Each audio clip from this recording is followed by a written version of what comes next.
Hello again, and welcome to another episode of the Locked On Red Sox podcast. Thank you so much for making Locked On Red Sox your first listen of every single day. I am your host, NESN's Lauren Campbell. I will be joined, as always, by Massachusetts Pirates team reporter and my amazing co-host, Jake Iggy. On Thursday, we released our Part 1 interview with former Red Sox player Ryan Lavarnway. And today we are super, super pumped to share with you part 2 of our conversation with Ryan. So let's jump right into it.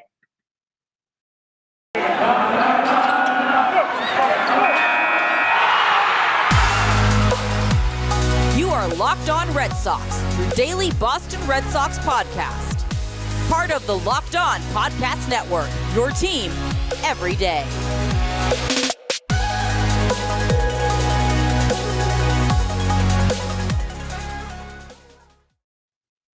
But in 2013, you got to be a part of that team a little bit. I was curious. I mean, you spent a little bit of time up there, so that team had so much personality, so much energy. What was your experience sort of around that team? So I think that was the year that I was up maybe 2/3 of that season.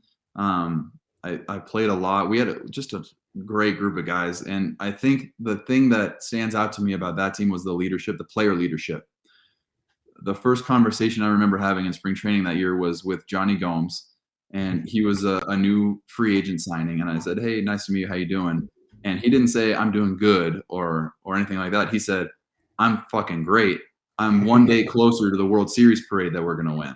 Exactly. And he just set the intention and he set the goal from day one that there's no, we're going to jinx it, we're not going to talk about it. Mm-hmm. It was, we're going to talk this into reality and make it happen. I love it. You talk about personality. Johnny Gomes certainly is a larger than life personality. You can just tell just how much he loved the game, how much players loved being around him. Such a good energetic person for that 2013 team. You're 2013 playing with the Red Sox. You were called up and down quite a few times. Is that mentally taxing to you during the season to be back and forth between AAA, MLB, and just back and forth?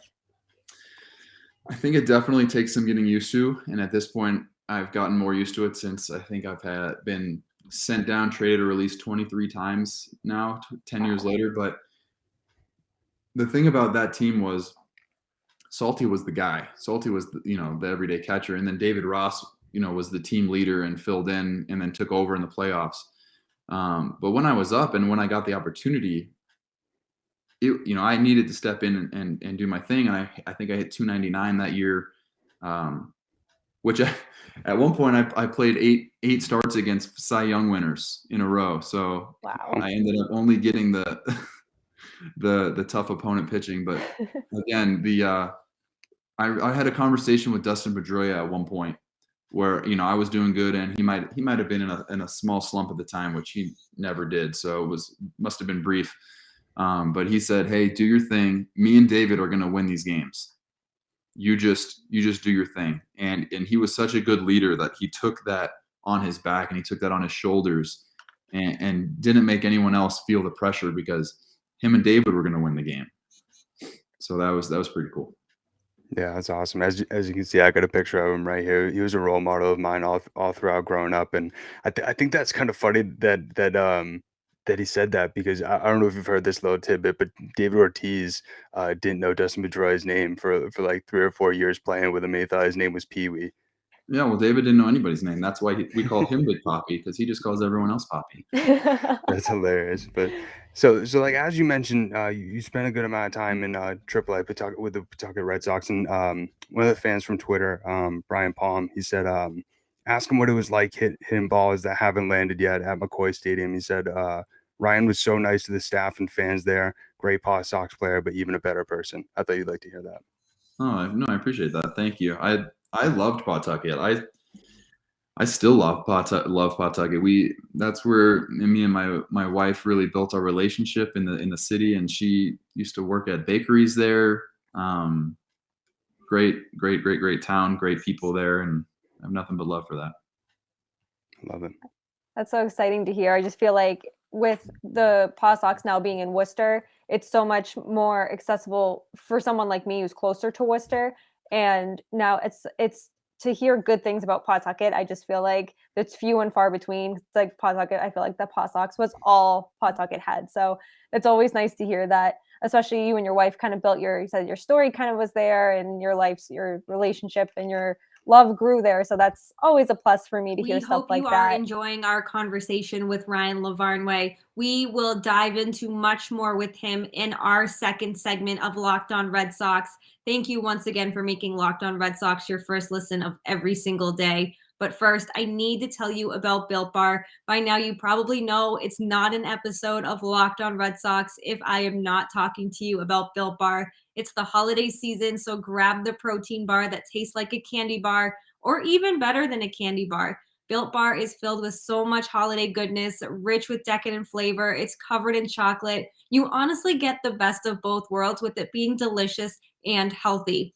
There's also so many flavors, you'll have a hard time choosing. There's raspberry, there's mint brownie, there's cherry, there's double chocolate. There's also my personal favorite, cookies and cream.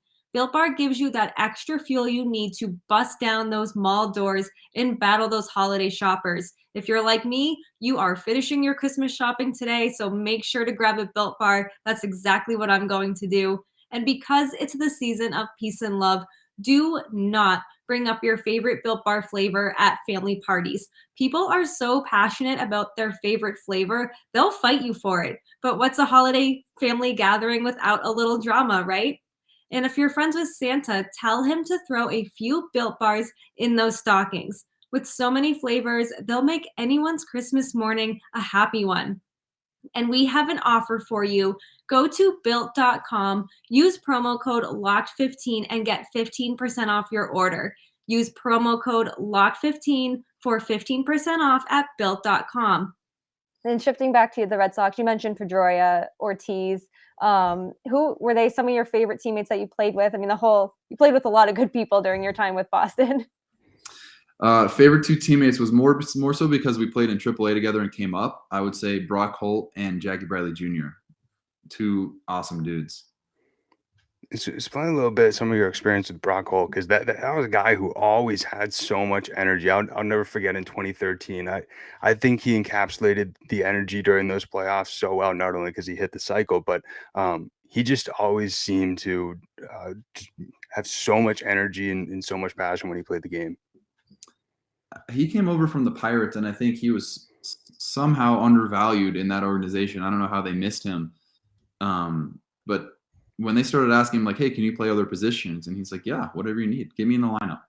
I'll play left. I'll play right. I'll play center. I'll play short. I'll play first. I mean, you've seen it for years.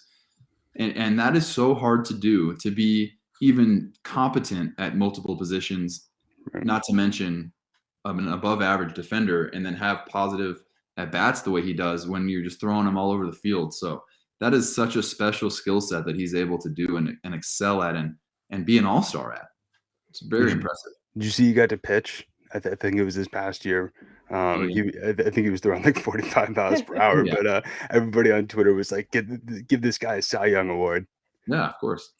I think the utility aspect of somebody's career really goes kind of under the radar, because you see a utility player and people are like, oh, we don't need another utility player. But it's like you always do, because that person can slide in at third base if someone gets hurt. That person can go to center field, especially at Fenway Park. That outfield is not outfielder friendly. It's really difficult to play out there. And Brock Holt would probably just go out there and just be happy as a clam, just because he's ready to take on any challenge out there.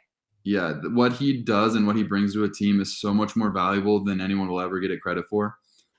Especially, the person he brings to the clubhouse too. Yeah, 1,000%. I want to switch gears to you playing for Team Israel. That must have been a pretty incredible experience for you. Benjamin Weiss, one of our followers on Twitter, was really curious about your experience during that team. I mean, the Olympics is a dream that I didn't even think I could dream, right? We all watched it growing up. We're all glued to the TV for 2 weeks, every 2 years, every 4 years. And baseball hasn't been in the Olympics for the last 3 rounds. So something I never thought was a possibility. And then when it became an opportunity, it's just been so amazing. an Olympics like no others with COVID and no fans, and walking in opening ceremonies and waving strictly for the cameras because there was nobody there. Playing in the games in this beautifully refurbished stadium with the light poles that look like giant Olympic torches, but nobody in the stands. But the intensity was there just the same. And to me, the coolest thing was the gym in Olympic Village and the cafeteria, when I got to interact and observe, the other athletes, these just elite athletes in their sports. I think I especially like the gym because I got to see them doing their sports specific training, the behind the scenes, behind the curtain stuff that no one gets to see. That was probably my favorite part. That's got to be insane to see some of the world's best athletes out there, just kind of what their workout routine is. And like you said, behind the scenes stuff that we only get to see them at their peak and at their best when they're playing their sport, whatever that sport may be, but they have to be a different animal in the gym. Oh yeah. I mean, power lifters 10 feet away from gymnasts, 10 feet away from kickboxers, all doing their different stuff, all wearing their country's colors. So cool. We have so much more to get to with Ryan Lavarnway in our third segment of Locked On Red Sox. As always, thank you for making Locked On Red Sox your first listen of every single day. Before we get into our third and final segment, I need to tell you about BetOnline, because BetOnline has you covered this holiday season, which means there's more props, odds, and lines than ever before, especially as football continues its march through the college bowls this season and into the pro football playoffs. BetOnline remains your number one spot for all of the sports action this season. Head on over to the website or use your mobile device to sign up today and receive your 50% welcome bonus on your first deposit. Just use our promo code LOCKEDON to receive that 50% welcome bonus. From basketball, football, NHL, boxing, UFC, right down to your favorite Vegas casino games, do not wait to take advantage of all the amazing offers for the 2021 season.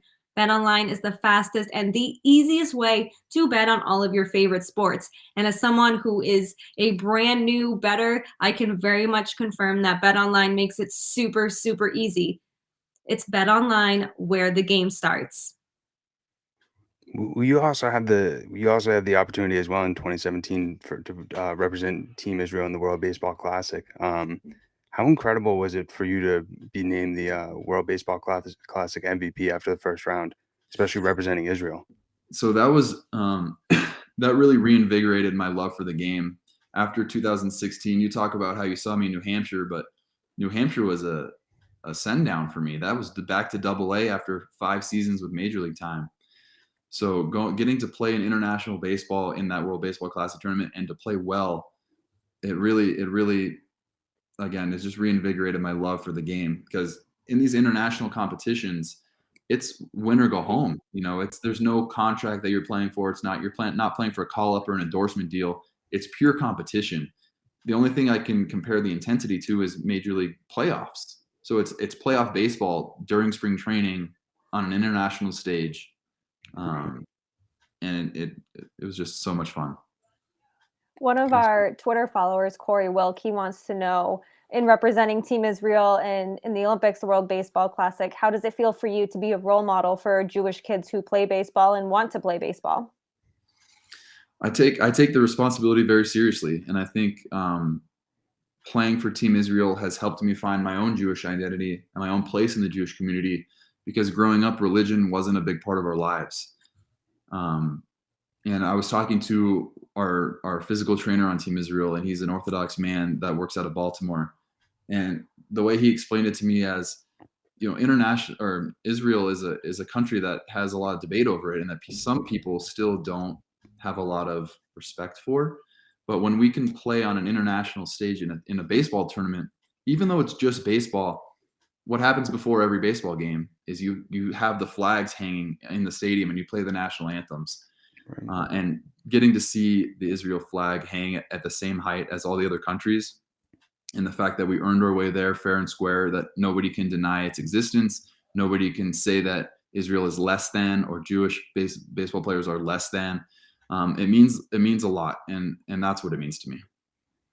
That's incredible. And I bet it must have been a really cool honor in 2020 when you were inducted to the Southern California Jewish Sports Hall of Fame. It was cool. It was honestly, it's a Hall of Fame I didn't know existed until I was inducted. But it is a very cool honor. And I got to meet one of my favorite Jewish baseball players through that experience, Sean Green, who's also in that Hall of Fame for being a Dodger. He's who I grew up going to Dodger Stadium to watch. That was very, very, very cool. It's awesome. And after all your successes, your failures, your injuries during your time in baseball, whether it's the pros and also in the Olympics and everything like that, few and far between, is there any advice that you'd give to your younger self looking back on where you are right now? Oh man, my younger self. I'd say kind of I alluded to it earlier when I tried to be Jason Varitek. I tried to be what I thought I needed to be. I would say learn who you are sooner, because I think I didn't grow up until I was 29 years old and really learn who Ryan is or how to be the best version of myself. So if I could do that a little bit sooner and kind of grow up, mature, and just be the best version of me instead of trying to be someone else, that's what I would tell younger me. I love that. I think that's something that we're all trying to sort of figure out each and every single day, with all the distractions that we have with social media, comparing ourselves to other people, wishing that we are in other people's positions. I think that's a huge lesson to really take a deep dive and figure out who am I, what are my passions, and honestly, what makes me happy. Why waste your life trying to be someone else? There's only one you. Exactly. Lastly, I was just curious, from your time transitioning out of baseball, how difficult was that transition for you, especially as somebody who played so many years in professional baseball?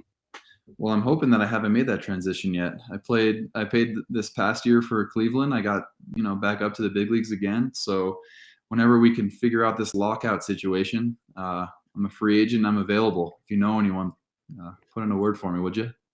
absolutely. Absolutely. Hope we can see you back up there soon. Really appreciate you taking the time today, Ryan. And where can people support you? Awesome. I appreciate it. Thanks for having me on, guys. Thank you. Thank you. We hope you enjoyed our part 2 conversation with former Red Sox player Ryan Lavarnway. Thank you, Ryan, for graciously giving us your time and coming on Locked On Red Sox to speak with both me and Jake. Thank you to our amazing listeners for making Locked On Red Sox your first listen of every single day. Be sure to follow me on Twitter at Lauren, 3 laws, Lauren with 4 R's. You can find Jake on Twitter at Jake Iggy. You can also follow the Locked On Red Sox Twitter account at LO_Red Sox. Also, be sure to check out all of my work right on NESN.com. And be sure to check out all of the other amazing shows on the Locked On Network. Locked On Yankees, Locked On A's, Locked On Giants. Everyone does such an incredible job, especially during this trying time and during this lockout. Be sure to rate, review, and subscribe to the Locked On Red Sox podcast. Subscribe right here on YouTube or wherever you get your podcasts. And now that you've made Locked On Red Sox your first listen of today, head on over and make Locked On Bets your second listen of this lovely Friday. Locked On Bets is your one-stop shop for all of your betting needs. It's hosted by your boy Q with expert insight and analysis from Lee Sterling. It's free and available wherever you get your podcasts. Have a great day. Have an amazing weekend. Merry Christmas to those of you who celebrate. We will see you next week.